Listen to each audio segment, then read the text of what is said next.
Accès iliofémoral étendu pour le traitement de fractures doubles des piliers. Pour l'approche iliofémorale étendue, le patient est en décubitus latéral, en général sur une table de traction. Notre modèle représente une hanche droite. Le pied du patient est à gauche, la tête à droite. L'opérateur se tient devant le patient.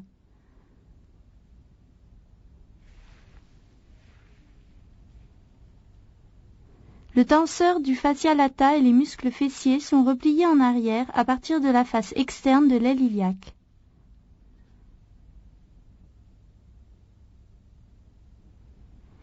La grande échancrure sciatique est dégagée afin de pouvoir mettre en place le rétracteur.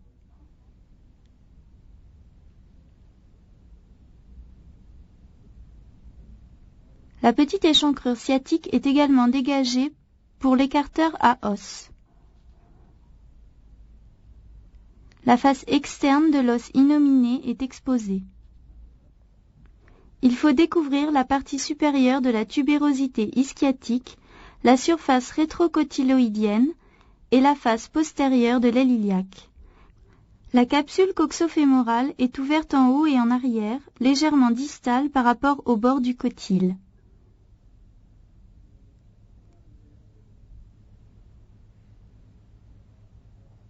Les insertions directes et réfléchies du droit fémoral sont détachées et repliées afin de mieux dégager le pilier antérieur et la capsule.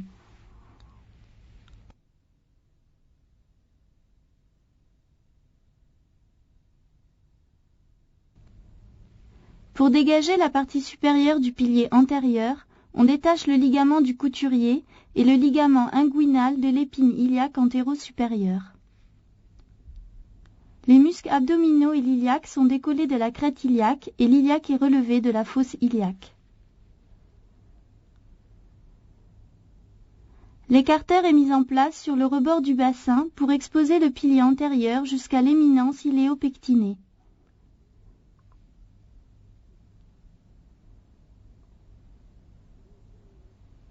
Pour cet exercice, nous allons utiliser une partie de l'instrumentation 3,5 mm et une sélection de l'instrumentation 4,5 mm. Voici les instruments utilisés pour l'insertion de la vis de Schantz de 6 mm. Il nous faut également le grand davier réducteur pour le bassin pour vis en association avec le petit davier réducteur pour le bassin pour vis et le davier réducteur à pointe. Les fragments sont maintenus en place avec le petit davier réducteur oblique pour le bassin et la tige réductrice, les deux à pointe sphérique. La plaque est mise en forme d'après le gabarit de pliage avec les pinces à courber les plaques de reconstruction et les fers à contourner. Installez notre modèle de bassin sur le présentoir comme si le patient était en décubitus latéral. Notre modèle de fracture double comporte un fragment triangulaire de la crête iliaque, un trait de fracture supérieur du pilier antérieur, un fragment isolé de la paroi postérieure et une fracture du pilier postérieur en passant par la grande échancrure. Comme cela se voit généralement dans ce type de fracture, les trois fragments articulaires du pilier antérieur de la paroi postérieure et du pilier postérieur restent attachés à la capsule coxofémorale. L'articulation est déplacée en dedans et totalement isolée du reste de l'aile iliaque intacte. On va faire la reconstruction à partir de cette partie intacte de l'aile iliaque. Le plan de l'intervention est particulièrement important afin qu'une étape ne bloque pas la suivante. Chaque geste de réduction doit prendre en compte la position des vis à traction et de la plaque de fixation à venir. On commence par la réduction du fragment triangulaire de la crête iliaque sur l'ilion intact. On utilise le petit davier réducteur.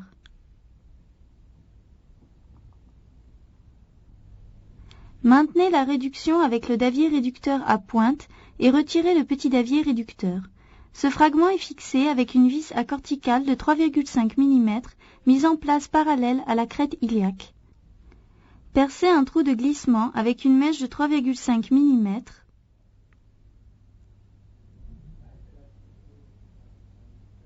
et utilisez une mèche de 2,5 mm pour le trou à tarauder dans l'aile iliaque intacte.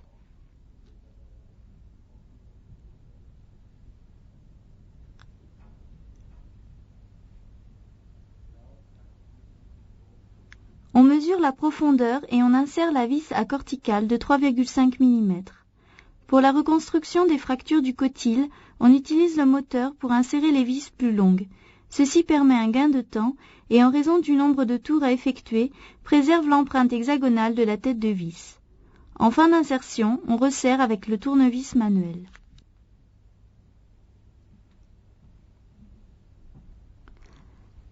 La réduction de la fracture du pilier antérieur se fait avec deux vis à corticale de 4,5 mm. Elles ont 10 mm de plus que la profondeur mesurée. Elles se positionnent face à face, l'une dans l'aile iliaque intacte et l'autre dans le pilier antérieur, à un niveau légèrement au-dessus du point d'insertion prévu pour la vis à traction. Il faut les insérer en parallèle au fur et à mesure de la réduction, sinon le grand davier réducteur va gêner la réduction.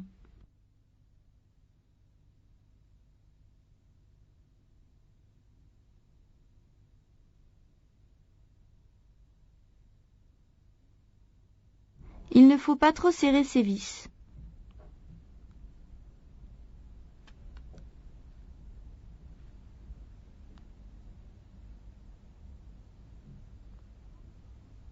On prend le bord antérieur de l'os dans le petit davier réducteur. Le petit davier réducteur contrôle la rotation du pilier antérieur, tandis que le grand davier réducteur pour le bassin contrôle le rapprochement des fragments.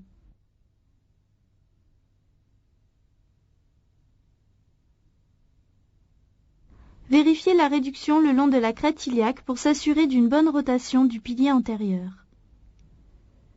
Le pilier antérieur en rotation externe et après réduction. Le davier réducteur à pointe maintient la réduction le long de la crête iliaque.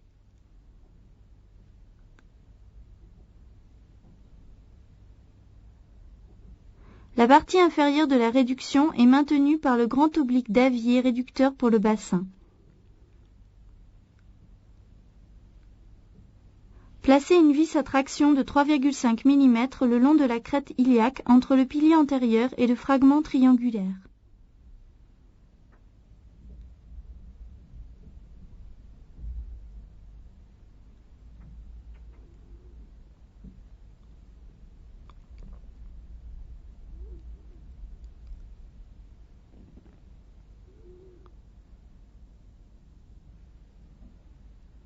Placez une autre vis à corticale de 3,5 mm allant de la corticale externe de l'ilion intact à la corticale interne du pilier antérieur.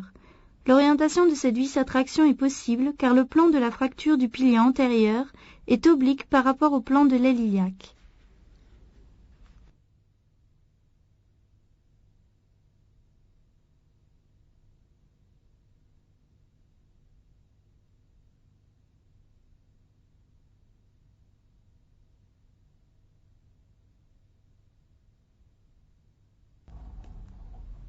Maintenant, on peut insérer une vis à tige de 6,5 mm juste en dehors de l'épine iliaque antéro-inférieure, en la dirigeant légèrement en haut vers la grande échancrure sciatique.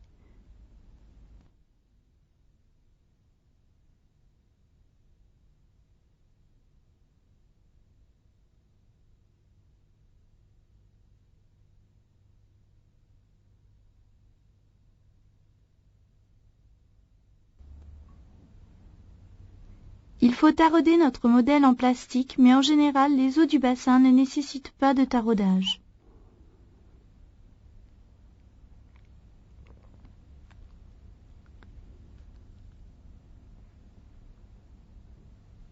Le davier réducteur est retiré. Les vis sont laissées en place pour les autres temps de la réduction. Une autre vis à corticale de 4,5 mm est mise en place dans le pilier postérieur, en avant et en dehors de l'épine ischiatique.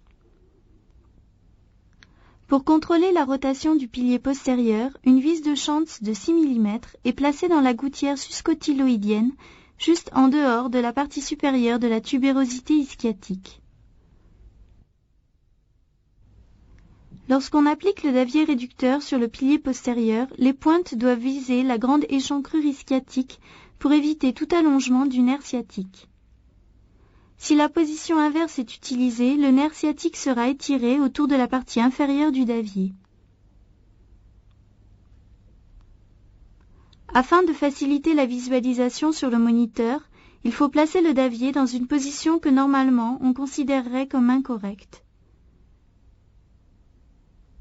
La vis de Schantz est utilisée pour contrôler la rotation du pilier postérieur.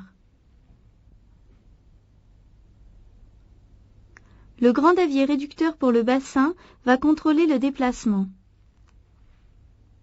La réduction est vérifiée par la position de la surface rétrocotyloïdienne et de la surface articulaire. Il faut également vérifier la réduction par palpation de la surface quadrilatérale à travers la grande échancrure sciatique. Une vis à traction de 3,5 mm est mise en place dans l'ilion intact et le pilier postérieur.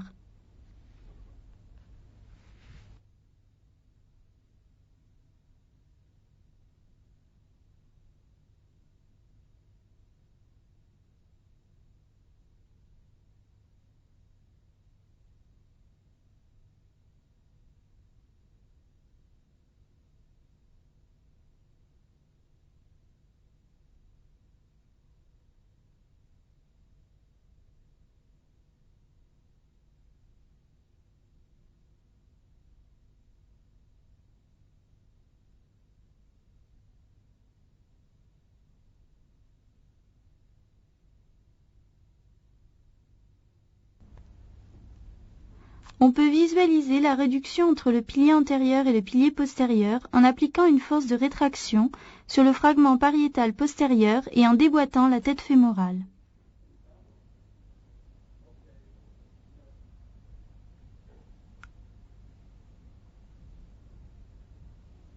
Il peut exister une perte d'os spongieux au niveau de la fracture de la paroi postérieure. Un greffon peut renforcer la paroi postérieure, mais généralement il n'est pas nécessaire.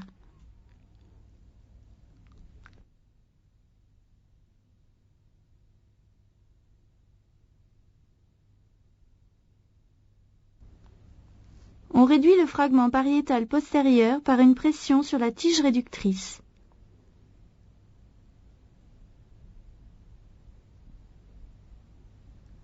On fixe le fragment postérieur avec une vis à traction de 3,5 mm en commençant près du rebord cotyloïdien et en laissant assez de place pour la plaque que l'on placera en arrière de la vis.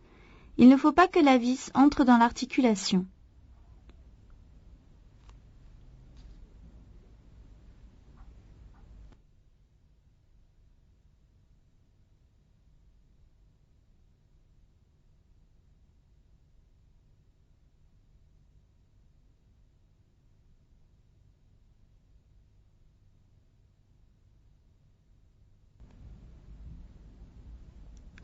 Une plaque de reconstruction à 8 trous va chevaucher l'ensemble des fragments depuis la partie inférieure de la surface rétrocotyloïdienne jusqu'à la surface iliaque du pilier antérieur en passant par le fragment pariétal postérieur.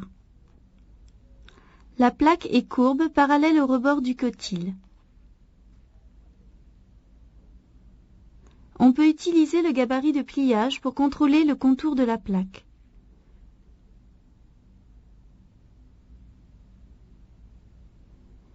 Il faut soigneusement contourner la plaque afin que sa mise en place n'entraîne un déplacement secondaire de la fracture. Pour cette raison, on choisit une plaque droite, plus mince et plus facile à contourner qu'une plaque courbe. On insère une vis à corticale de 3,5 mm dans l'un des trous de l'extrémité de la plaque.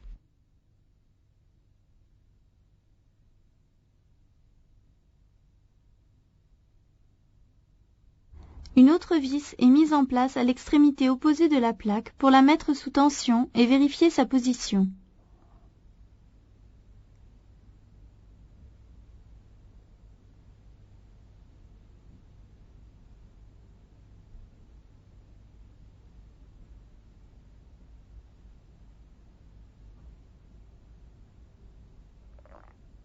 Il n'est pas nécessaire d'utiliser tous les trous de la plaque. Dans notre cas, 2 vis à chaque extrémité et une autre vis pour le fragment postérieur sont suffisantes.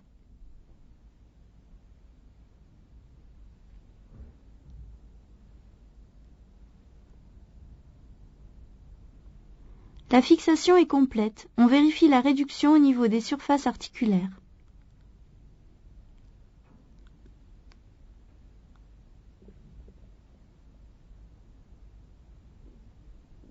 La réduction est parfaite, sauf au niveau de la partie inférieure du pilier antérieur qui n'a pas été réduite ou fixée. Une réduction-fixation de cette partie demanderait une ouverture chirurgicale importante sans améliorer le résultat fonctionnel.